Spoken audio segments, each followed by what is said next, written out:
Movie के शुरू होते ही हम एक स्ट्रीट शेफ गाओ को देखते हैं। वो बहुत मजे मजे के खाने बनाया करता था। इसका एक छोटा सा रेस्टोरेंट है, मगर वो उसको साफ रखता है और अपने प्रोफेशन से भी बहुत प्यार करता है। लेकिन जो पास्ट में गाओ के साथ हुआ वो बहुत ही बुरा था। उसके फादर ने सिर्फ इसलिए उसे एक शेफ के पास छोड़ दिया कि वो कुकिंग को सीख सके। गाओ ने ये डिसाइड कर लिया था कि एक दिन वो बहुत बड़ा शेफ बनेगा और हर वो चीज हासिल करेगा जो वो अपने बचपन में ना कर सका। गाओ के फादर एक बहुत अच्छे शेफ थे और अब तक तो वो बहुत ही कमाल शेफ बन चुके थे, एक तरह के मास्टर शेफ। लेकिन उनका बेटा यानी गाओ उनसे बहुत नफरत करता था, क्योंकि उसने अपना बचपन यानी चाइल्डहुड अपने फादर के बगैर गुजारा था। वो उन्हें मिस भी किया करता था, लेकिन इससे उसके फादर को कोई फर्क ही नहीं पड़ता था। दूसरी तरफ गाओ के फादर यानी वही मास्टर शेफ भी इस बात से खुश थे कि दुनिया को नहीं पता कि इनका बेटा भी है, और ये बात गाओ को और सैड करती थी। अब सीन बदलता है और हम एक और फेमस, हैंडसम और यंग शेफ को देखते हैं। वो बहुत ही रिच और रॉयल फैमिलीज के लिए खाना बनाया करता था। उसका नाम पोल होता है। पोल का ये ख्वाब था कि वो अपने फादर के लिए अपनी कंट्री में एक रेस्टोरेंट बनाएगा। इसलिए वो अब्रोड को छोड़ते हुए और सब ऑफर्स को मना करते हुए अपनी कंट्री वापस आ जाता है। वहाँ जाकर वो एक फिश सेलर के पास जाता है और कहता है कि मुझे एक बड़ी सी मछली तो दिखाओ। तो फिश सेलर उसे मना कर देता है। अब जैसे ही गाओ उसके पास बड़ी सी मछली लेने आता है तो वो आदमी उसे मछली दे देता है। ये देखकर पोल को बहुत गुस्सा आता है और वो गाओ को गुस्से से देखता है, जैसे वो उससे जेलस हो कि भाई इसने उसको मछली क्यों दे दी। फिश सेलर जब इन दोनों को गुस्से में देखता है तो वो मछली के 2 टुकड़े कर देता है ताकि इनमें लड़ाई ना हो। लेकिन वो दोनों फिर भी एक दूसरे को गुस्से से घूरते रहते हैं। अब हम पोल के शानदार और बहुत ही प्यारे रेस्टोरेंट को देखते हैं जिसकी आज ओपनिंग होती है। वो बहुत नीट एंड क्लीन एडवांस तरीके से बनाया गया और बहुत ही कूलर रेस्टोरेंट होता है। उसको बहुत अच्छे तरीके से डेकोरेट किया होता है। पोल ने जो नया रेस्टोरेंट खोला था वो गाओ के रेस्टोरेंट के बिल्कुल सामने था, जिसे देखकर गाओ के दोस्त घबरा जाते हैं, क्योंकि ये नया रेस्टोरेंट इन कस्टमर्स का सारा इंटरेस्ट अपनी तरफ करने वाला था और इन सब लोगों को इनसे छीनने वाला था। और जिस बात का डर था वही होता है। सब लोग नए रेस्टोरेंट का टेस्ट चेक करने के लिए उसमें चले जाते हैं। तो गाओ के दोस्त गाओ को सपोर्ट करने के लिए डिस्काउंट ऑफर की अनाउंसमेंट करते हैं, जो कस्टमर्स को वाकई में अट्रैक्ट करती है और वो फिर से गाओ के रेस्टोरेंट की तरफ चल पड़ते हैं। इस बात से पोल के दोस्तों को बहुत गुस्सा आता है और वो इनसे आके गुस्से से बात करते हैं कि तुम लोगों के साथ मसला क्या है, हमारी सक्सेस तुम लोगों से देखी नहीं जा रही। फिर एट द एंड दोनों पार्टीज में डिसाइड होता है कि क्यों ना एक कंपटीशन रखा जाए और देखा जाए कि किस शेफ के हाथ में ज्यादा टेस्ट है। अब दोनों को जबरदस्ती कंपटीशन में पार्ट लेने के लिए कहा जाता है। पहले तो वो मान नहीं रहे होते, लेकिन जब एक दूसरे को देखते हैं तो पहचान लेते हैं कि इन लोगों का सामना तो उस दिन फिश स्टॉल पर हुआ था। तो ये लोग कंपटीशन के लिए रेडी हो जाते हैं। अब टेबल लग जाता है और उस पर एक बड़ी सी फिश रखी जाती है जिसको इन दोनों ने काटना था। अब सबसे पहले पोल फिश को काटता है और उसके कांटे बहुत स्मूथली और तेजी के साथ निकालने लगता है और उसका ये तरीका सबको बहुत पसंद आता है। अब वो फिश फेंकता है गाओ की तरफ। गाओ भी फिश को बड़े अच्छे तरीके से काटता है और उसकी स्किन जब सबको दिखाता है तो उस पर जरा सा भी फ्लैश नहीं होता, यानी उस पर जरा सा भी फिश का मीट नहीं लगा होता। तो उसको भी सब बहुत एडमायर करते हैं, यानी दोनों की बराबर तारीफ होती है। अब वहाँ एक चेयरमैन भी होते हैं जो उनसे कहते हैं कि एक इंटरनेशनल कुकिंग कंपटीशन होता है, मुझे लगता है कि तुम दोनों को उसमें पार्ट लेना चाहिए। अब दोनों को प्रूव तो करना था कि इनमें से कौन बेस्ट शेफ है। तो दोनों रेडी हो जाते हैं। अब पोल मीडिया को बताता है कि मैं फ्रांस में कुकिंग करता था और चाइना आकर मैंने फील किया कि अब भी लोग पुराने तरीकों को यूज करके कुकिंग करते हैं। और जाहिर है ये बात वो इनडायरेक्टली गाओ को ही कह रहा था और इसे देख के गाओ को बहुत गुस्सा आता है। अब वहाँ सबको पता चलता है कि पहले इनका आपस में कंपटीशन होगा। अगर ये लोग उसे जीत जाते हैं तब ये लोग फाइनल तक पहुँच सकेंगे और साथ ही साथ बहुत ही बड़े मास्टर शेफ से मिलने का भी चांस मिलेगा। और ये मास्टर शेफ कोई और नहीं बल्कि गाओ के ही फादर थे। उधर गाओ के रेस्टोरेंट में पोल की दोस्त आती है और गाओ और उसकी दोस्त को रेस्टोरेंट आने का कहती है कि आज का खाना आप हमारी तरफ खाएं। अब वो दोनों यानी गाओ और उसकी दोस्त पोल के रेस्टोरेंट तो जाते हैं, लेकिन उनको खाना पोल नहीं बल्कि पोल की वही दोस्त सर्व करती है। दिखने में वो खाना तो फ्राइड एग और एक प्लांट पोट की तरह लग रहा था, लेकिन उसका टेस्ट एकदम अलग था। तो ये देख के वो सोचता है कि वाकई पोल की कुकिंग बहुत एडवांस है। तो वो सीधा किचन में जाता है और उसको गुस्से से कहता है, पोल अपना खाना अच्छा दिखाकर क्या साबित करना चाहते हो? कि तुम बहुत अच्छे कुक हो। तो पोल चुप रहता है और उससे मीट पकाने का कहता है कि चलो देखते हैं कौन ज्यादा अच्छा मीट पका सकता है। गाओ चैलेंज एक्सेप्ट करता है। अब गाओ बहुत ही अच्छे तरीके से वो मीट पकाता है। वो बहुत डिलीशियस लग रहा होता है। अब पोल उसे कहता है कि मैं तुम्हें सेम रेसिपी के साथ ये डिश बनाकर दिखाता हूँ। पोल शुरू करता है और सेम डिश बहुत ही कम टाइम में बना लेता है। जब गाओ उसको स्मेल करता है तो उसे अपनी डिश में और इसकी डिश में कोई फर्क नहीं लग रहा होता। तो वो समझ जाता है कि वाकई इसके पकाने का तरीका बहुत एडवांस है। वो उदास हो जाता है और वहाँ से चला जाता है। अब गाओ को कोई कहता है कि उसे उसके फादर बुला रहे हैं। गाओ अपने फादर के पास जाता है और कहता है कि अब आपने मुझे क्यों बुलाया, जबकि आप ये बात मानते ही नहीं कि मैं आपका बेटा हूँ। तो मास्टर शेफ उसे कहते हैं मैंने ऐसा इसलिए किया ताकि दुनिया ये ना कहे कि तुम मेरे बेटे हो, इसलिए तुम इंटरनेशनल कंपटीशन तक पहुँच सके, बल्कि मैं तो यही चाहता हूँ कि तुम खुद ये करो। तो गाओ कहता है डैड मुझे वैसे भी आपकी सपोर्ट की जरूरत नहीं, जब मुझे आपकी जरूरत थी तब आप मेरे पास नहीं थे। खैर मैं अब ये साबित करके दिखाऊंगा कि मैं वो हासिल कर सकता हूँ जिसकी वजह से आपने मुझे छोड़ा। अब गाओ यहाँ से चला जाता है क्योंकि उसे अपने डैड की किसी भी बात पर यकीन नहीं होता। अब next day international cooking competition होता है। सब प्रिपरेशन की जा चुकी होती हैं। कॉम्पिटेंट्स यानी पोल और गाओ भी रेडी होते हैं। टाइम स्टार्ट होता है।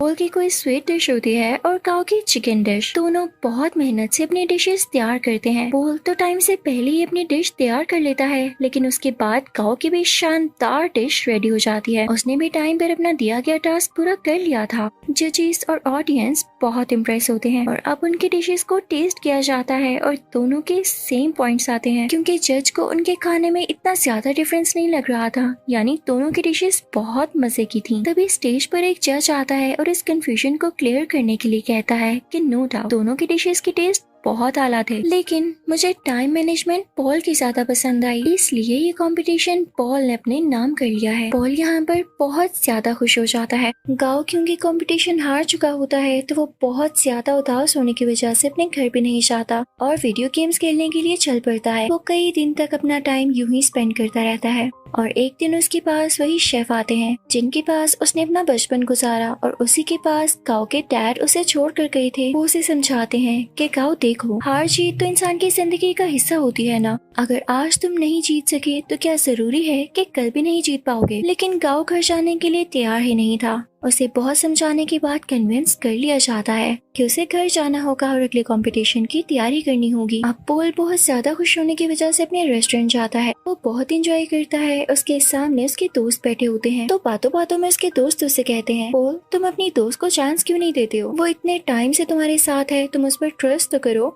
उसे अलाउ करो कि वो इंटरनेशनली तुम्हें रिप्रेजेंट कर सके, तुम्हारे रेस्टोरेंट का नाम ऊंचा कर सके। तो पोल उसे कहता है हाँ वो मेरी अच्छी दोस्त जरूर है, इस बात से मैंने मना नहीं किया, लेकिन यार उसे खाना तक पकाना नहीं आता, वो कैसे मेरे रेस्टोरेंट को इंटरनेशनली रिप्रेजेंट कर सकती है। तो उसका दोस्त और बातें करने लगता है और उसकी बातों से ये लग रहा होता है जैसे ये उसकी दोस्त के साथ ही मिला हुआ है और इनके दिल में लालच आ रही है। तभी वहाँ पर पोल की वही दोस्त आती है और उसके सामने सूप की 2 कप्स रखते हुए कहती है पोल क्या तुम मुझे बता सकते हो कि इनमें से किस में सॉल्ट ज्यादा है। तो यहाँ पर पोल खामोश हो जाता है क्योंकि उसमें टेस्ट करने की एबिलिटी ही नहीं होती, उसके टेस्ट बर्ड्स ऐसा कर ही नहीं सकते थे और ये नेचुरली था। तो इस बात की वजह से पोल को बहुत दुख होता है कि उसकी अपनी दोस्त ने उसके बाकी दोस्तों के साथ मिलकर उसे चीट किया और धोखा दिया। तो अब उसकी दोस्त कहती है क्या हुआ पोल, तुम समझते थे कि मैं तुमसे प्यार करती हूँ।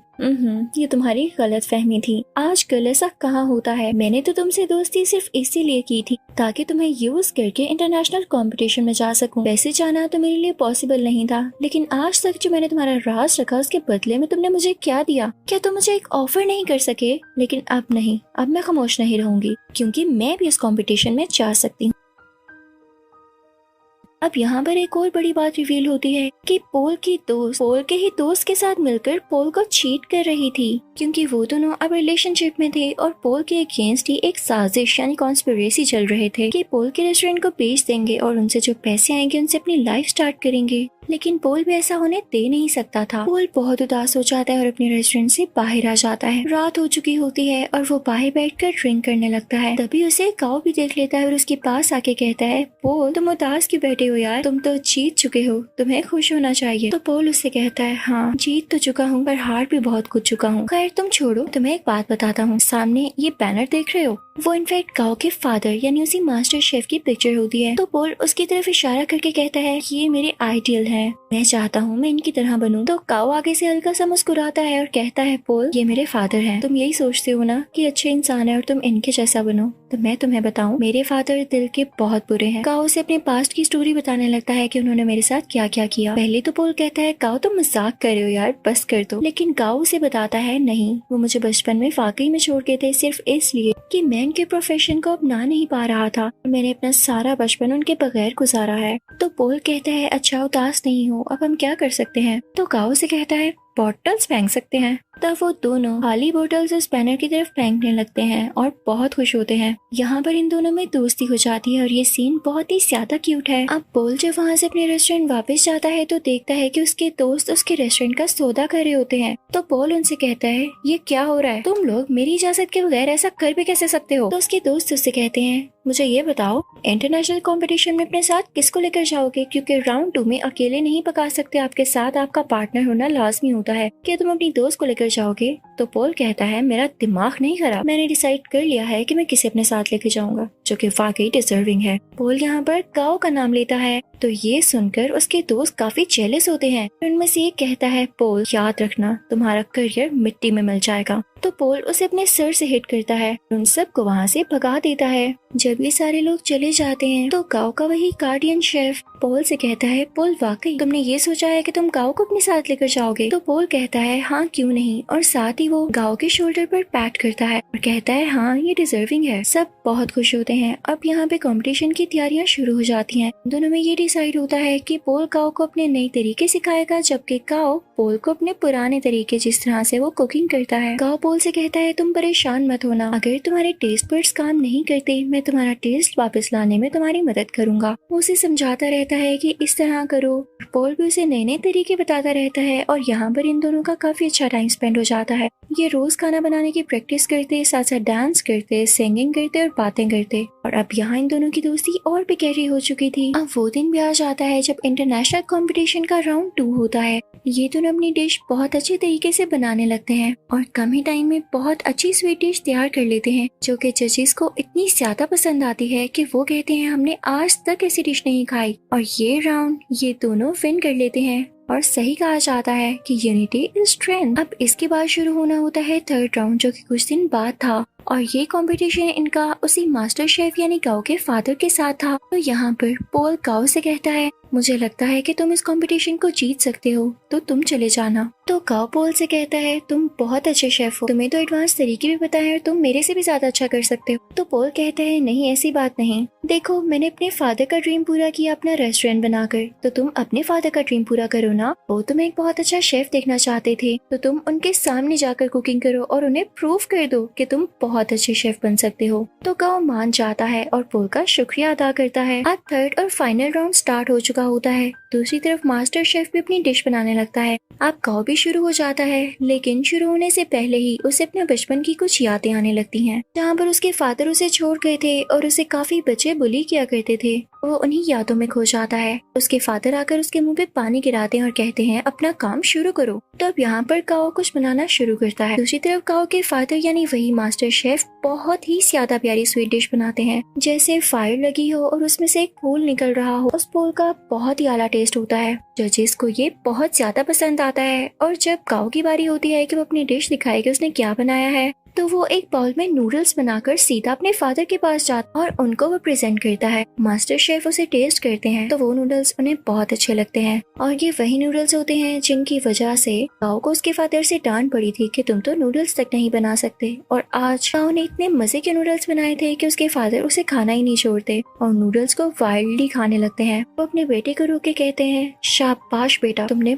बहुत अच्छा नूडल्स बनाए। वो यहाँ पे काफी इमोशनल हो जाते हैं, तो ऑडियंस को भी पता चल जाता है कि एक तो इनका सरनेम सेम है और इन लोगों का बिहेवियर देख के भी यही लग रहा है कि ये बेटा और बाप हैं। यहाँ पर गाओ का ख्वाब भी पूरा हो चुका था और उनके फादर का भी। अब उधर हम रेस्टोरेंट में देखते हैं कि पोल और गाओ अब साथ काम करते हैं और उनकी ऑडियंस पहले से कई ज्यादा है, यानी उनके पास और भी ज्यादा कस्टमर्स आते हैं। लोग उनका खाना बहुत ज्यादा पसंद करते हैं और इनके रेस्टोरेंट में अब रौनक ही रौनक हो जाती है। इसी के साथ ये मूवी यहीं पर एंड होती है।